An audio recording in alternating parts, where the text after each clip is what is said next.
Bom dia, queridos irmãos. É a primeira vez que eu venho a Maringá, cidade muito bonita, por sinal. Um povo também muito bonito, né? E eu me sinto muito bem no nosso meio. De fato, nós somos uma grande família, né? Onde quer que estejamos, nós pertencemos a uma só família que caminha em direção ao céu. E nós não sabemos quantos sábados mais estaremos nessa terra ainda. Mas a nossa esperança é que em breve chegue o dia da volta de Cristo e deixemos esse velho mundo para trás, porque nós temos uma festa para celebrar ao Senhor lá na Nova Jerusalém. Quantos aqui ouvem a Rádio Novo Tempo? Deixa eu ver as mãos. Fiquei sabendo que é uma rádio muito potencial, né? Quantos aqui assistem a TV Novo Tempo? Deixa eu ver as mãos. Um grupo bom também. Quantos aqui assistem o Bíblia Fácil? Deixa eu perguntar também. Agora eu vou embora com uma boa impressão, viu, pastor? Quantos aqui assistem o Bíblia Fácil? Você sabia que nós temos mais de 13 mil alunos no estado do Paraná? Você sabia que nós temos 1.500 alunos aqui em Maringá? A Novo Tempo manda por dia 450 estudos bíblicos, se contarmos 30 dias por mês. E em Maringá tem mais de 1.500 alunos. É um exército que precisa ser colhido. E hoje à tarde, a partir das 2h45, nós vamos falar de uma estratégia que a igreja pode usar para chegar até esses alunos. Todos os dias eu recebo cartas e e-mails no Novo Tempo contando lindas histórias e como Deus tem usado os meios de comunicação para a pregação do Evangelho. Hoje nós temos mais de 600 cidades no Brasil com a TV Novo Tempo em canal aberto. E nós temos também na Sky uma multidão de telespectadores. A audiência potencial da Novo Tempo hoje chega a 63 milhões de brasileiros. Amém? 1/3 do país tem acesso à TV Novo Tempo. Eu estou vendo Glaucio lá atrás, é? Minha amiga, que bom revê-la aqui, viu? Não sabia, você é daqui? É? Muito bom, a Glaucia está ali, a apresentadora do Caixa de Música, e ela pode confirmar tudo que nós estamos falando aqui sobre a Novo Tempo. Hoje à tarde vamos então trabalhar um pouquinho estratégias que a igreja pode usar para alcançar de uma forma especial esses amigos. Um abraço aos nossos internautas, o segundo culto é transmitido pela internet. Um abraço a todos vocês. Tome a sua Bíblia agora, nesse momento especial de estudo, e vamos aprender um pouquinho mais da palavra de Deus. Tome a sua Bíblia agora, nesse momento especial de estudo, e vamos aprender um pouquinho mais da palavra de Deus. Eu queria falar para vocês hoje sobre 2 salmos da palavra de Deus. Mas antes de lermos propriamente os salmos, eu queria contextualizar vocês falando da história dos salmos. Para isso nós temos que voltar séculos antes de Cristo, a um tempo em que o reino de Israel ainda estava unido sob a mesma bandeira, 12 tribos. Vocês se lembram qual foi o primeiro rei em Israel? Quem foi? Saul. O segundo? Davi. Terceiro? Salomão. Apenas durante esses 3 reinados, nós tivemos o povo de Deus unido sob uma mesma bandeira.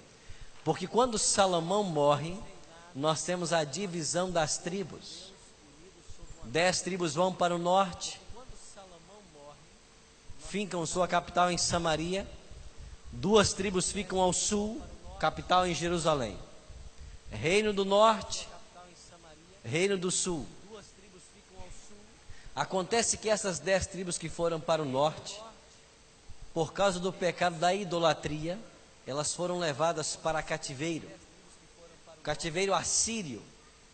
E no ano 722 a.C., a Assíria destruiu as 10 tribos do norte. Restaram apenas 2 tribos ao sul, e entre elas Judá. Judá não poderia ser destruída, porque o Messias viria da tribo de Judá.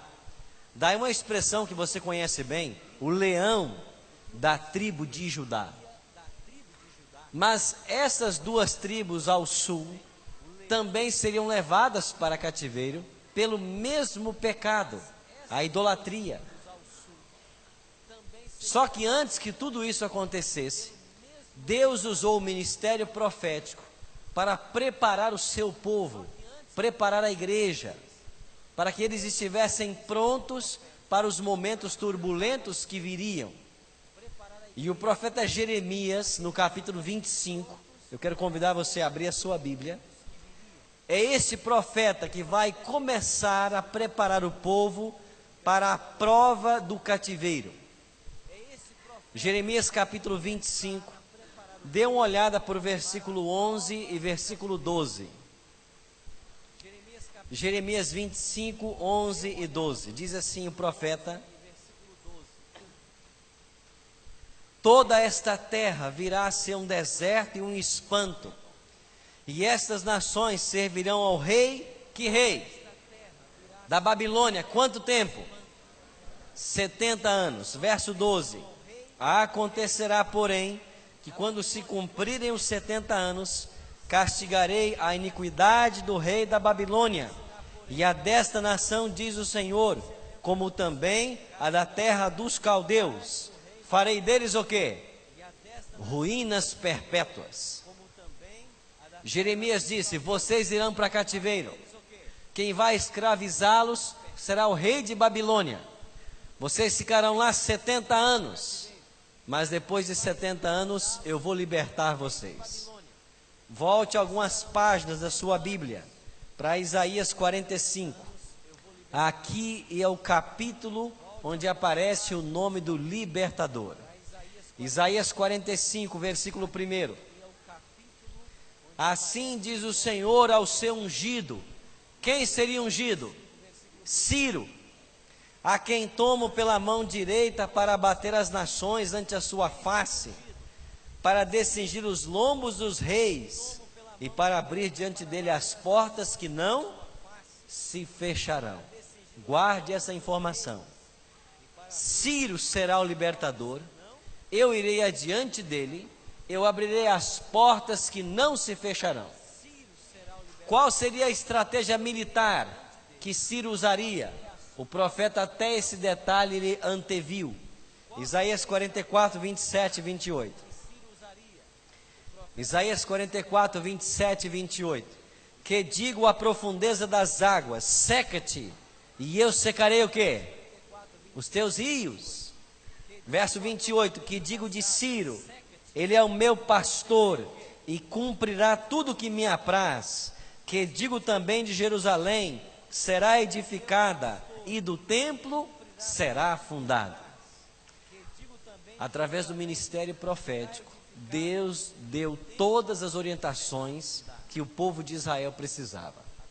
Vocês vão para cativeiro, Babilônia vai escravizá-los, será 70 anos, vou levantar um homem chamado Ciro, e ele vai secar os rios para libertar vocês. A profecia de Isaías, por exemplo, foi dada 150 anos antes do nascimento de Ciro. Detalhes da profecia. Pois bem, o tempo passou e chegou o grande momento do cativeiro. Nabucodonosor, com a morte de seu pai Nabopolassar, havia assumido a hegemonia mundial. E Babilônia, depois da Assíria, tornou-se o maior império mundial. Ele sabia da fortuna que havia em Jerusalém, por causa do caso de Ezequias, quando uma embaixada babilônica foi a Jerusalém para saber da cura maravilhosa, e Ezequias, ao invés de pregar o Deus verdadeiro, foi mostrar as riquezas do templo. E agora Nabucodonosor veio para assaltar a cidade. 3 vezes ele invadiu Jerusalém: 605, 597, 586. Lembrando que antes de Cristo a gente faz uma contagem decrescente. 605, quando ele invade Jerusalém, a estratégia militar era tirar da terra todos os príncipes, porque sem liderança o povo não podia se rebelar. Nabucodonosor pega os príncipes judeus e leva para a Babilônia para treiná-los. E depois eles voltariam para essas cidades conquistadas com a mentalidade que Babilônia queria. Entre os jovens cativos, nós conhecemos muito bem 4 deles: Daniel, Ananias, Misael e Azarias. Daniel tinha 18 anos quando Nabucodonosor invadiu Jerusalém. Levou esses príncipes 1.500 quilômetros a pé, uma viagem de 2 ou 3 meses. E quando os judeus chegaram lá em Babilônia, eles escreveram um salmo, que é o primeiro salmo que eu queria estudar com vocês hoje. Salmo 137. Esse salmo tem o mesmo título do hino que nós cantamos para o início do nosso culto: Saudades. O salmo fala da saudade que eles já estavam sentindo de Jerusalém. E quando os príncipes judeus chegaram em Babilônia, eles escreveram o Salmo 137. E o salmo diz assim: às margens dos rios da Babilônia, nós nos assentávamos e chorávamos, lembrando de quê? Sião. Quais eram os rios da Babilônia? A cidade de Babilônia estava numa faixa de terra conhecida como Mesopotâmia. A palavra mesos quer dizer entre, e potames, rios. Essa faixa de terra chamada Mesopotâmia é um vale fértil entre os rios Tigre e Eufrates. Aí estava a Babilônia. E eles disseram: nós às margens desses rios, nós chorávamos, lembrando de Sião. Sião é um monte, e sobre o monte Sião, Salomão construiu o templo dos judeus. Verso 2: nos salgueiros que lá havia, pendurávamos nossas harpas, pois aqueles que nos levaram cativos nos pediam canções, e os nossos opressores que fôssemos alegres, dizendo: entoai-nos alguns dos cânticos de Sião. Como, porém, haveríamos de entoar o canto do Senhor aonde? Terra estranha. Se eu de ti me esquecer, ó Jerusalém, que se resseque a minha mão direita, apegue-se minha língua ao paladar, se não me lembrar de ti, se não preferir eu, Jerusalém, a minha maior alegria. Os caldeus ou babilônicos disseram assim para os judeus: cantem para nós aqueles belos cânticos que vocês cantam no santuário. E os judeus responderam: nós cantarmos o canto do Senhor em terra estranha? Jamais.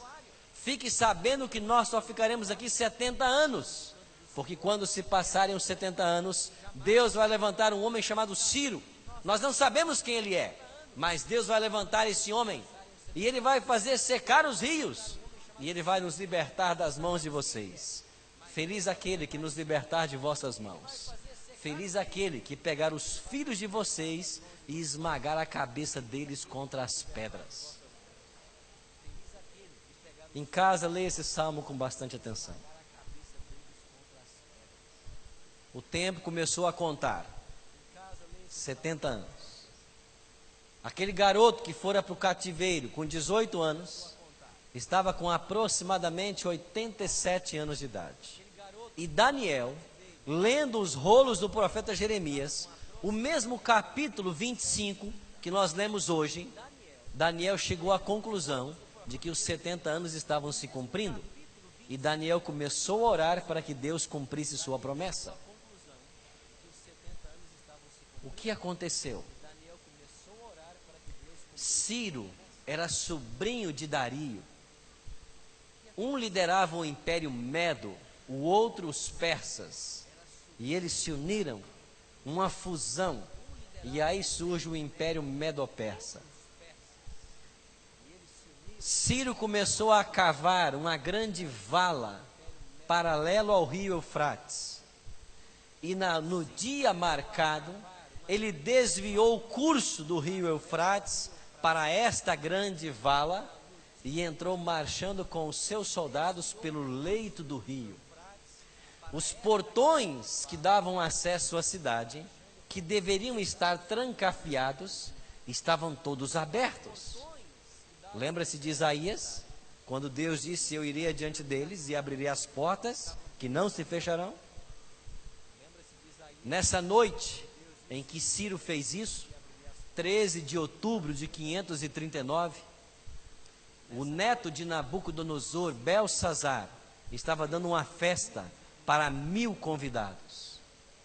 E quando todos já estavam embriagados, altos, o rei disse assim: vão ao templo de Marduk e peguem lá dos utensílios sagrados que os judeus usavam para os rituais.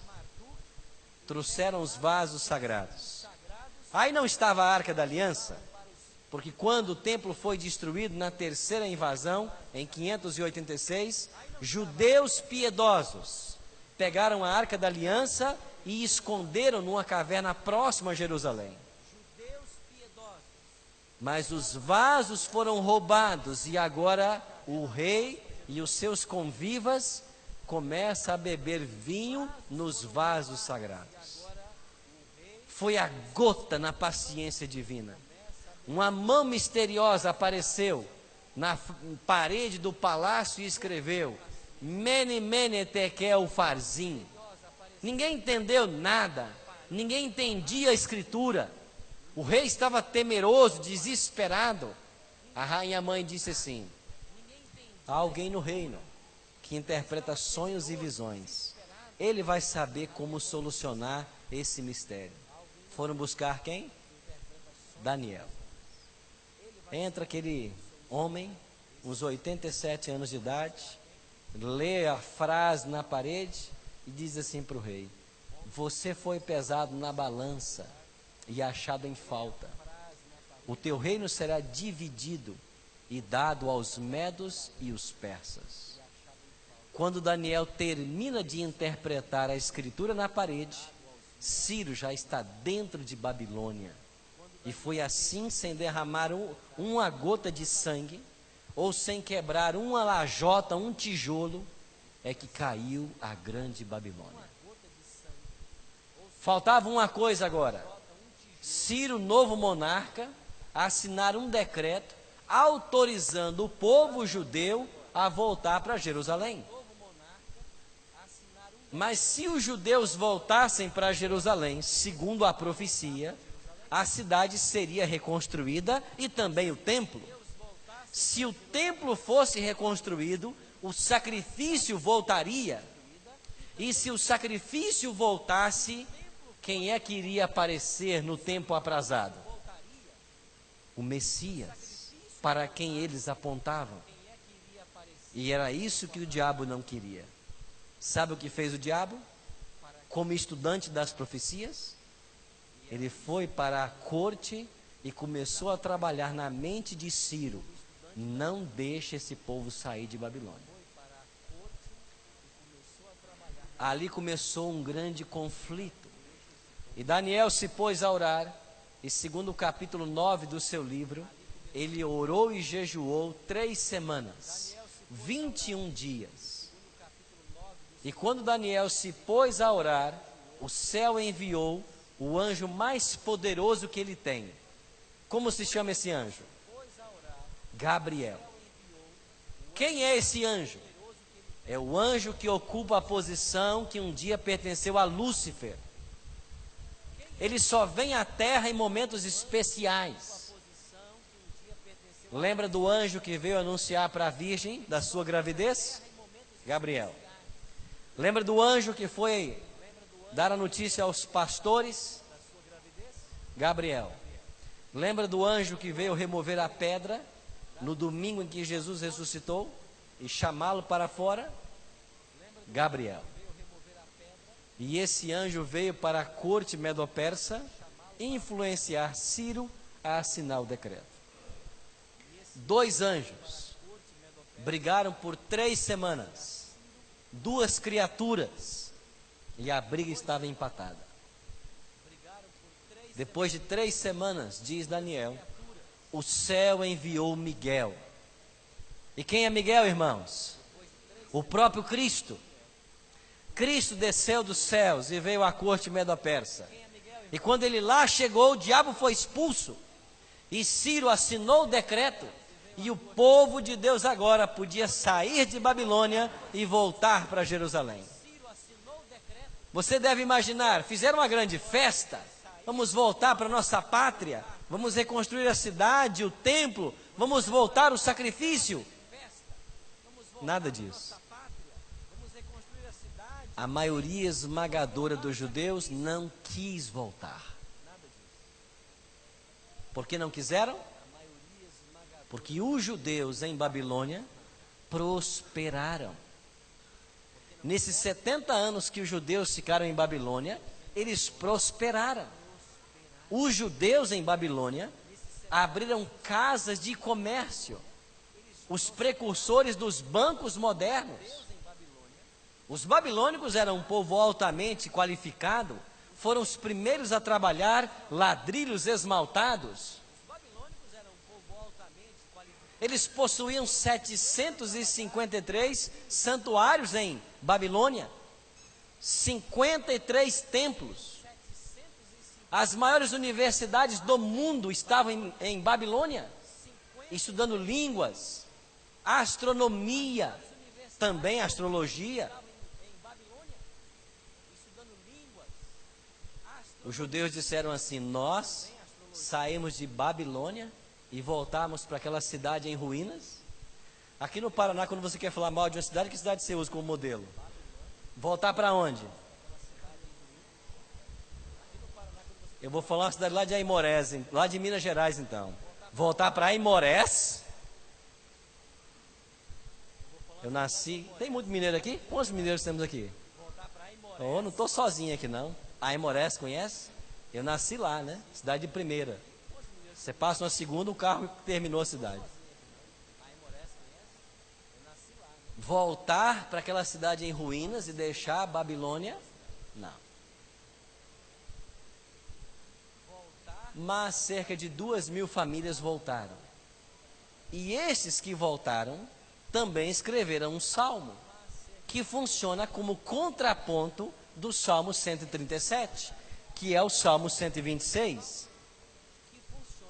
Olha o Salmo 126. É um cântico de romagem. É um hino para ser cantado enquanto se caminha. E os judeus que voltaram de Babilônia para Jerusalém, eles voltaram cantando assim: quando o Senhor restaurou a sorte de Sião, ficamos como quem sonha.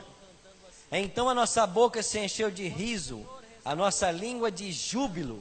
Então entre as nações se dizia: grandes coisas o Senhor tem feito por eles. Com efeito, grandes coisas fez o Senhor por nós. Por isso estamos. Restaura, Senhor, a nossa sorte como as torrentes do Neguebe. Os que com lágrimas semeiam, com júbilo ceifarão. Os que saem andando, quem sai andando e chorando enquanto semeia, voltará com júbilo trazendo seus feixes. O povo voltou num tempo difícil, brigando com os samaritanos. Reconstruíram a cidade, reconstruíram o templo. E no dia da inauguração, por volta do ano 516, era esta uma cerimônia agridoce. Metade da igreja chorava, metade sorria. Os judeus com mais de 70, que haviam conhecido a glória do templo de Salomão, choravam. Essa casa reformada em nada se comparava à glória do templo de Salomão. A arca da aliança, que estava no Santíssimo, se perdera. Agora uma grande pedra ocupa o seu lugar. Eles estavam chorando. Mas os jovens judeus que nasceram em Babilônia, que nunca haviam visto Jerusalém, que haviam agora visto o templo, que estavam podendo sacrificar de novo no santuário, esses estavam felizes. E nessa cerimônia agridoce, levantou-se o profeta Ageu e profetizou o que está escrito em Ageu 2, 8 e 9. O profeta disse assim: a glória desta última casa será maior do que a primeira, porque nela pisará o desejado de todas as nações. E quando Cristo entra pela primeira vez no templo, cumpre-se a profecia de Ageu, e Deus veio visitar seu povo. E na plenitude dos tempos, diz Gálatas 4:4, Deus enviou Jesus para salvar a todos nós e para dar fim ao reino de Satanás. Amém? Isso tudo é história, né? O que isso tem a ver conosco nessa manhã? Apocalipse, capítulo 18. Vamos para a aplicação do sermão.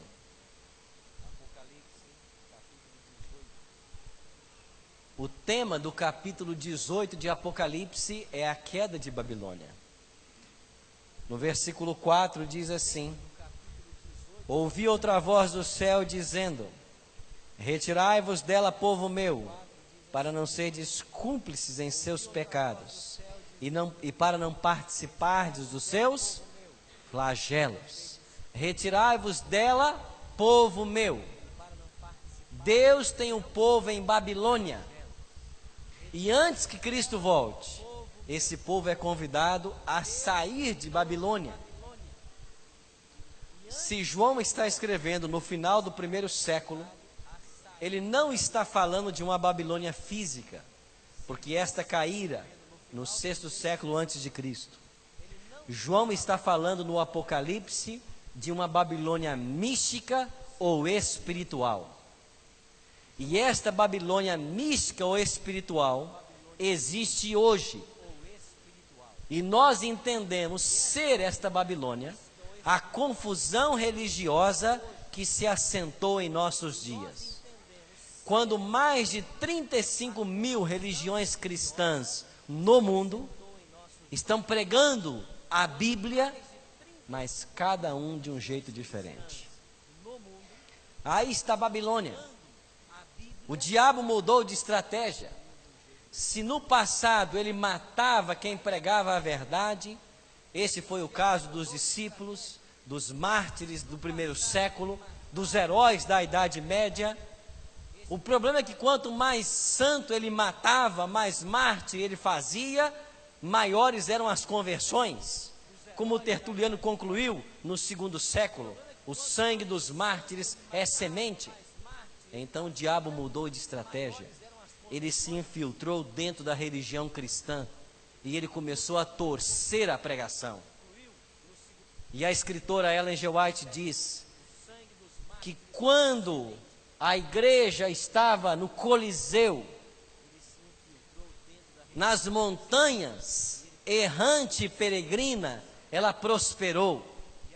Mas quando a igreja trocou os círculos e as arenas por um local junto ao trono que governava o mundo, ela se paganizou.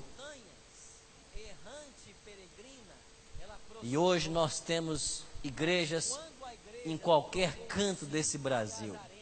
Se você for à Baixada Fluminense, no Rio de Janeiro, onde eu morei por 5 anos, você vai poder visitar a igreja pentecostal do Cuspe de Jesus. Um dia Jesus cuspiu no chão e fez lodo, não fez? E curou um cego. Pois abriram uma igreja com esse nome lá agora. Em Brasília tem a igreja quadrangular do Triângulo Redondo. Tem que pensar muito para entender a filosofia dessa igreja.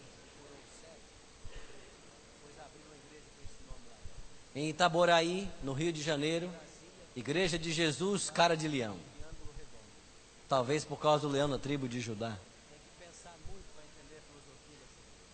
Eu não sei os nomes que você já viu por aí. Mas o Evangelho está sendo comercializado. aí está a Babilônia. E nessa confusão religiosa, para mim, as igrejas estão se polarizando. E eu queria falar sobre 4 polos distintos que eu vejo nesses movimentos. Primeiro polo de igrejas. Igrejas que só falam no dom de línguas. A glossolalia é o que importa. Todo mundo se reúne e fala língua estranha. Segundo bloco de igrejas, só se preocupam com exorcismo. Exorcizam pessoas e até empresas e carros. Eu não sei se o demônio pode se apossar de um carro. Entrar, acho que pode, né? Mas exorcizar carro, empresa. Igrejas que só se preocupam com a cura divina. Igrejas que só se preocupam com a teologia da prosperidade. Para mim, elas estão se polarizando. Primeiro bloco de igrejas. Escutem que o apelo de Deus é que o povo dele saia de Babilônia. Isso quer dizer que Deus tem um povo aonde? Em Babilônia. Milhares de pessoas sinceras estão buscando a Cristo, buscando a verdade. Mas quando chegam nessas igrejas, o que elas veem é apenas uma manifestação de um dom de falar língua estranha. Porque eu acredito que o dom de línguas no movimento pentecostal e neopentecostal não é o autêntico dom de línguas. Se você for para Atos capítulo 2, eu apresento pelo menos 3 razões. Primeiro, o verdadeiro dom de línguas é a habilidade de você falar uma língua com a qual você nunca teve contato. Por exemplo, eu nunca estudei russo, mas se Deus quisesse me usar para pregar na Rússia ou para um russo, Ele me daria a habilidade de falar em russo sem nunca ter estudado a língua. Segundo, o dom de línguas é a habilidade de você falar uma língua materna de alguma nação. Porque esse é o adjetivo que aparece em Atos capítulo 2. Quando os discípulos começaram a pregar no dia de Pentecostes, os ouvintes disseram uns para os outros: não são estes aí galileus os que estão falando? Não falam eles o grego e o aramaico? Como, pois, os ouvimos falar, cada um em nossa própria língua materna? Partos, medos, elamitas, naturais da Capadócia, do Ponto, da Panfília, Bitínia, como nós estamos entendendo a eles? Terceiro ponto, o Espírito Santo só vai dar o dom quando houver necessidade. E se eu falo e todos vocês entendem o português, não há necessidade do dom de línguas. O que acontece então, pastor? Acontece que essas pessoas sinceras, quando vão a esses movimentos, o que eles ensinam?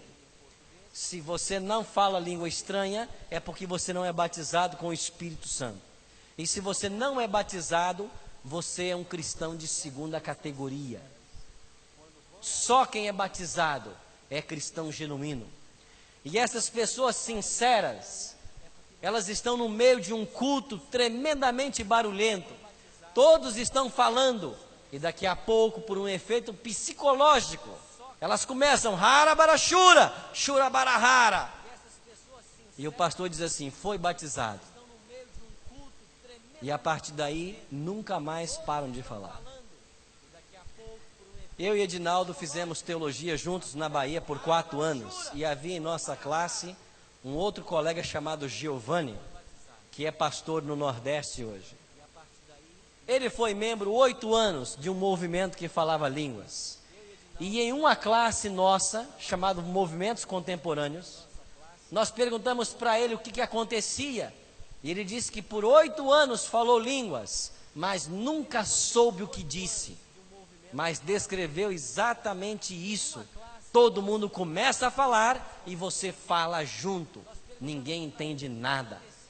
Eu batizei alguns anos atrás um senhor que por 42 anos foi membro de uma igreja que falava línguas. E ele foi um dia ao meu escritório e com lágrimas nos olhos me contou uma história. Pastor, eu estava caminhando no meu bairro e vinha ao meu encontro uma irmã da minha ex-igreja. Quando ela se aproximou, ela disse assim: irmão José, o senhor se apostatou? E eu disse para ela: não, porque eu estou mais firme como nunca. Mais firme do que nunca. Eu agora sou adventista do 7º dia. E ele me contou chorando, de que ela deu um pulo para trás e disse: o sangue de Jesus tem poder. Adventista? E ele disse: tem poder sim, porque me libertou de 42 anos de trevas. Pastor, eu aprendi em três reuniões com vocês o que eu não aprendi em 42 anos no movimento pentecostal. E por que não aprendeu? Porque enquanto a multidão está iludida falando línguas, como que a Bíblia permanece? Fechada. Esse povo não sabe de santuário, não sabe de juízo, não sabe da guarda da lei de Deus. Eles não sabem. Porque enquanto falam línguas, enquanto brincam, a Bíblia está fechada. Segundo polo de igrejas, só pensam em exorcismo. Eu não sei como que eles agendam um diabo para segunda, 9 da noite. Um demônio para terça, 11 da noite. Porque TV e rádio tem horário para começar e terminar. E um dia uma dessas irmãs se aproximou de mim e falou assim: pastor, a sua igreja não tem poder? Os adventistas não têm poder? Vocês não expulsam demônios? Eu disse: poder não tem a tua igreja, que todo dia tem demônio nela. Expulsa na segunda, na terça ele está de volta. Cadê o poder dessa igreja? Os adventistas não têm poder, vocês não expulsam demônios. Eu disse: poder não tem a tua igreja, que todo dia tem demônio nela. Amigos, o diabo pode querer atrapalhar a nossa liturgia algum dia? Sim ou não? Cadê o poder dessa igreja? E quando ele quiser atrapalhar, o que a igreja vai fazer? Orar. E quando a igreja começar a orar, o inferno treme. E ele é expulso, sabe por quê? Porque aqui não é lugar dele. Porque esta aqui é a igreja de Deus. Aqui não é o lugar dele. E porque esta é a igreja de Deus, o diabo odeia essa igreja. Você está passando por dificuldades na sua vida? Lutas enormes? É porque o diabo não gosta de você. Mas enquanto o diabo está brincando com essas pessoas, a palavra continua fechada. E essa palavra fechada não passa de um livro qualquer. Só há poder nesse livro quando ele é aberto e é estudado. Terceiro bloco de igrejas. Só se preocupam com a cura divina. Todo dia tem cura. Eu não sei onde está essa cura, porque se houvesse cura de fato, não haveriam filas nos hospitais, haveriam filas nas portas dessas igrejas. Mas quantas histórias você já ouviu de gente paga para encenar? Quantas histórias você já ouviu de gente mentindo para conquistar audiência? Agora não se engane. O diabo também tem poder de curar. Ele pode colocar a doença e pode tirá-la. E ele faz isso porque uma vez feito, ele mantém a pessoa sob os seus cuidados. Mas enquanto que se fala de uma cura divina, a palavra de Deus continua fechada. Quarto bloco de igrejas. Só se preocupam com a teologia da prosperidade. Dê tudo para Jesus e você vai prosperar. A religião é usada como meio de comércio. se pede dinheiro o dia inteiro. Se o dinheiro fosse usado para aquilo que deve ser usado na causa de Deus, justificaria. Mas não é isso que nós vemos nas reportagens veiculadas na mídia. A igreja não está crescendo em expansão da pregação do Evangelho, mas os seus donos estão crescendo na conta bancária. Vez por outra você ouve de escândalos, compra de fazendas, aviões, empresas, porque os donos de igreja estão lucrando. E deixa eu fazer um parênteses aqui. A igreja adventista é milionária, irmãos. Sim ou não? Olha a rede de escolas e universidades que nós temos no mundo. Olha a nossa rede hospitalar, nossas instituições, nossas casas publicadoras. Olhe para os nossos centros de mídia, para os prédios, para as igrejas. A igreja adventista é milionária. E a pergunta que eu faço para você é: de quem é tudo isso, irmãos? De quem, irmãos? Deus. Sabe por quê? Porque se o nosso pastor aqui quiser vender esse piano, ele não consegue. E por que não consegue? Porque não é dele. Os pastores no Brasil inteiro vivem com o mesmo salário. Nós somos assalariados para estar 24 horas à disposição dessa igreja. Nós assinamos anualmente um termo de compromisso religioso, de conflito de interesses, porque nós não temos outra atividade senão estar a serviço dessa igreja. A Novo Tempo tem chegado a muitas cidades, e em Brasília, no ano passado, ela alcançou um senhor que procurou a igreja e quis atualizar o seu dízimo, devolver o dízimo atrasado. 9 milhões foram devolvidos para a igreja. Uma única pessoa. O pastor da igreja dele, quanto ganhou naquele mês? Quanto, irmãos? R$3.500 bruto. Nosso salário. R$3.500 bruto. Foi isso que ele ganhou. Sabe por quê? Porque a igreja adventista não tem dono. Eu trabalhei por 5 anos numa união no Rio de Janeiro. E eu fiquei impressionado quando eu percebi que a sede administrativa da igreja havia convidado um fiscal da Receita Federal para que nos ajudasse em nossos balanços. E esse fiscal passou 3 meses dentro da sede da União Sudeste, em Niterói, no Rio de Janeiro. E depois de investigar todas as contas da igreja, o relatório dele disse: vocês adventistas pagam mais impostos do que deveriam. A igreja disse: pois nós queremos continuar assim e não queremos driblar nada para nos beneficiar. A auditoria da Conferência Geral é feita por uma igreja, por uma empresa que não tem nada a ver com a igreja. Tal a seriedade com que nós encaramos as finanças dessa igreja.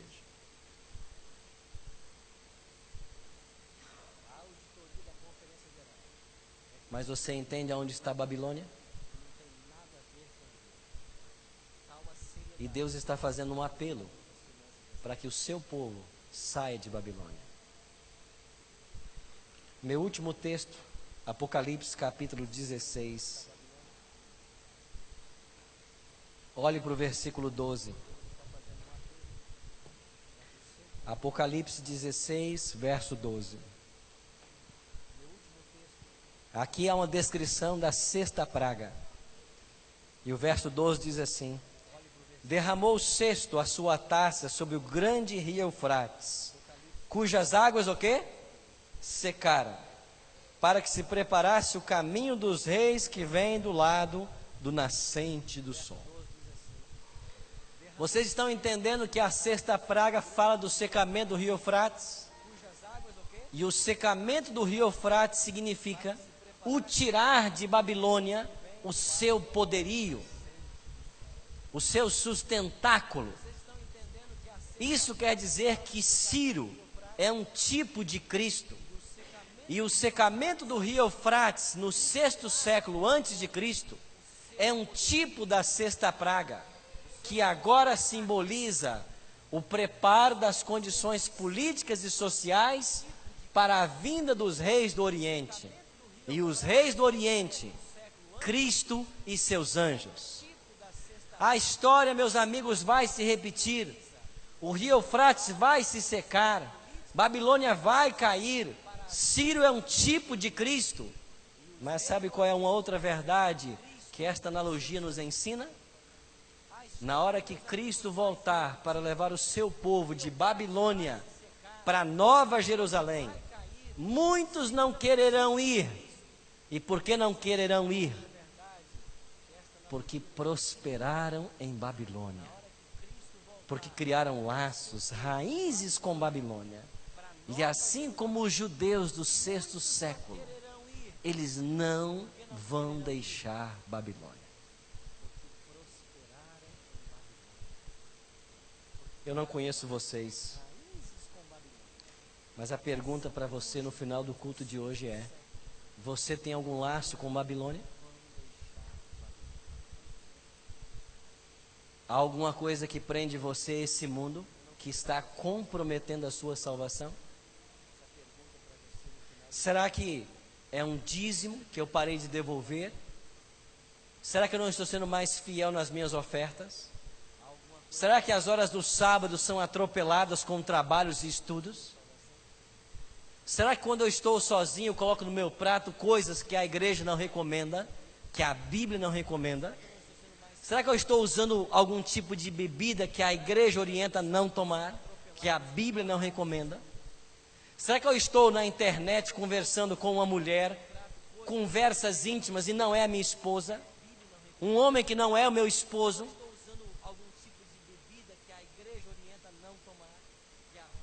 Eu não sei, mas você sabe.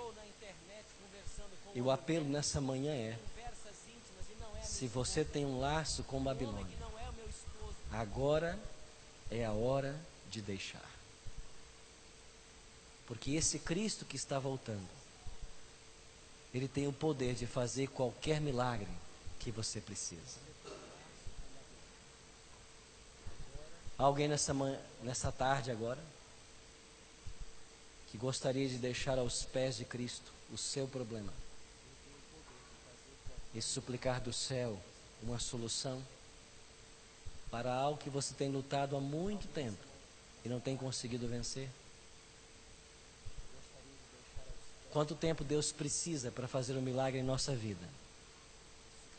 Ele não precisa de tempo. Ele pode fazê-lo agora, se eu simplesmente permitir. Quantos gostariam nessa hora de vir aqui à frente e dizer: pastor, eu quero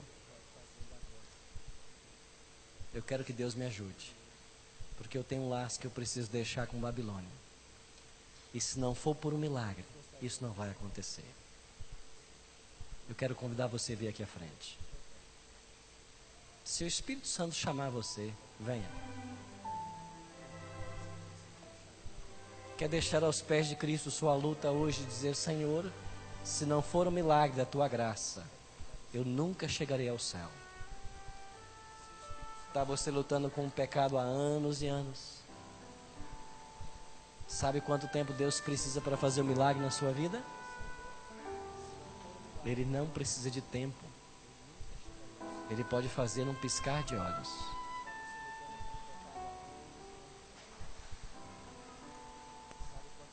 Eu tenho um segundo apelo a fazer a você.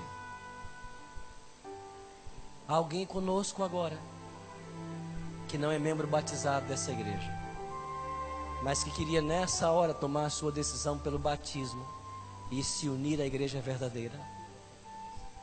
Há alguém? Eu queria convidar você a vir aqui no altar, meu jovem, e você também. Eu quero que suba aqui no altar aqueles que querem agora tomar a sua decisão pelo batismo. Querem, por esse ato, entregar sua vida a Cristo e ser membro da igreja verdadeira. O Espírito Santo vai começar a falar com você agora. Eu vou pedir aos irmãos batizados que comecem a orar agora. Sabe por quê? Porque há alguns aqui dentro hoje que estão vivendo um verdadeiro conflito. São filhos sinceros de Deus. Estavam em Babilônia, na confusão religiosa, mas até hoje e não mais.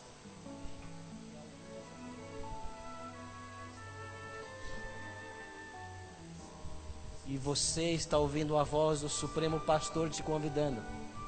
Sai dela, povo meu. É para você. O Espírito Santo está falando com você? Vem aqui à frente. Tome a sua decisão pelo batismo.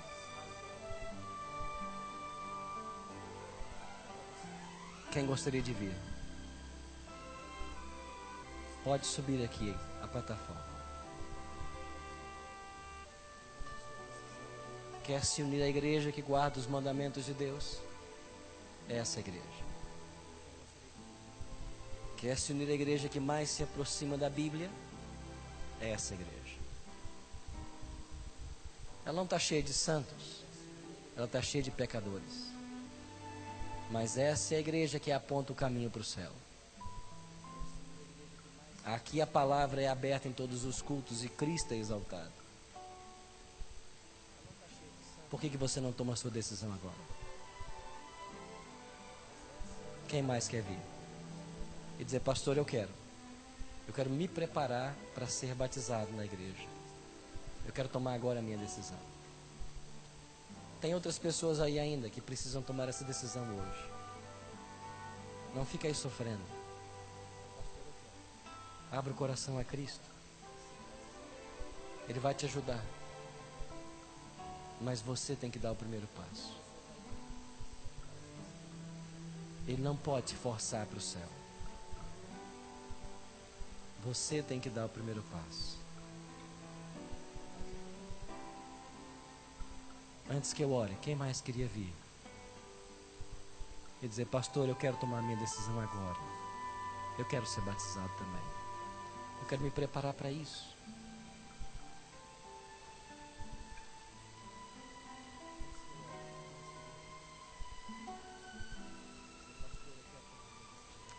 Louvado seja Deus pela decisão de vocês. Eu queria convidar você a orar agora. Feche os seus olhos. Pai Santo, o Teu Espírito está conosco nesta hora. Porque Ele tem falado aos corações. O Teu Espírito nunca se separa de nós. Porque Ele é Deus conosco. Aqui estamos na Tua igreja tomando decisões que terão peso de vida ou morte eterna.